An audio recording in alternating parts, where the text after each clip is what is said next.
ఆంధ్రప్రదేశ్లో కూటమి ప్రభుత్వం అధికారంలోకి వచ్చి రెండేళ్లు పూర్తయిన సందర్భంగా రాష్ట్ర వ్యాప్తంగా వైఎస్ఆర్ కాంగ్రెస్ పార్టీ చేపట్టిన వెండిపోటుకు రెండేళ్ల కార్యక్రమం రాజకీయంగా చర్చనీయాంశంగా మారింది. ఎన్నికల సమయంలో ప్రజలకు ఇచ్చిన హామీలను అమలు చేయకుండా ప్రభుత్వం ప్రజలను మోసం చేసిందని ఆరోపిస్తూ పలు జిల్లాలో వైసీపీ నేతలు నిరసన కార్యక్రమాలు నిర్వహించారు. ర్యాలీలు, మానవహారాలు, మేనిఫెస్టో దహనాలు, నినాదాలతో కూటమి ప్రభుత్వంపై తీవ్ర విమర్శలు గుప్పించారు.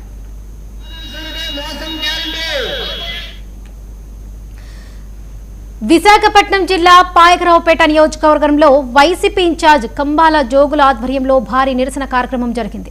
అనకాపల్లి జిల్లా ఎస్ రాయవరం అడ్డు రోడ్డు వద్ద నిర్వహించిన ర్యాలీ, మానవహారంలో పెద్ద సంఖ్యలో పార్టీ శ్రేణులు పాల్గొన్నారు.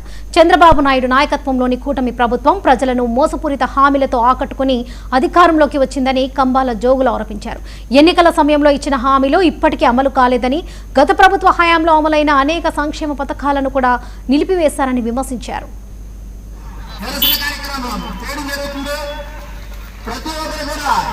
మరి ప్రభుత్వం వచ్చిన తర్వాత ఈ 2 సంవత్సరాల్లో వీళ్ళు ఏం చేశారు? ఎలక్షన్ ముందు ఏం హామీలు ఇచ్చారు? మరి సూపర్ 6 అన్నారు.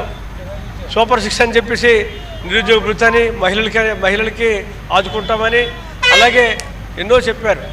కానీ నిరుద్యోగులు అలాగే ఉన్నారు. మహిళలకి ఎక్కడ వాళ్ళు ఇచ్చే డబ్బులు ఏమీ ఇవ్వలేదు. అదేవిధంగా ఫిషర్మ్యాన్లకు కూడా ఈరోజు ఎంతో 20,000 ఇస్తామని చెప్పి ఈరోజు వాళ్ళకు కూడా పూర్తిగా ఇవ్వలేదు. కొద్దిమందికి ఇవ్వడం జరిగింది. ఫిషర్మ్యాన్కి వాళ్ళకి వేసవికాలంలో వాళ్ళు వేటకెళ్ళినందుకు. అదేవిధంగా రైతుల పరిస్థితి చూస్తుంటే ఆత్మహత్యలు చేసుకుంటున్నారు. మరి ఎక్కడ జగన్మోహన్ రెడ్డి గారు ఇచ్చిన పథకాలని వీళ్ళు నిర్వీర్యం చేశారు, రద్దు చేస్తున్నారు. ఇంకా మరి అదేవిధంగా వీళ్ళేదో కొత్త పథకాలు ఇవ్వలేదు, సరిగా ఉన్న పథకాలు కూడా లేకుండా చేయడం. మరి ప్రభుత్వం వచ్చిన తర్వాత ఈ 2 సంవత్సరాల్లో వీళ్ళు ఏం చేశారు? ఎలక్షన్ ముందు ఏం హామీలు ఇచ్చారు? మరి సూపర్ 6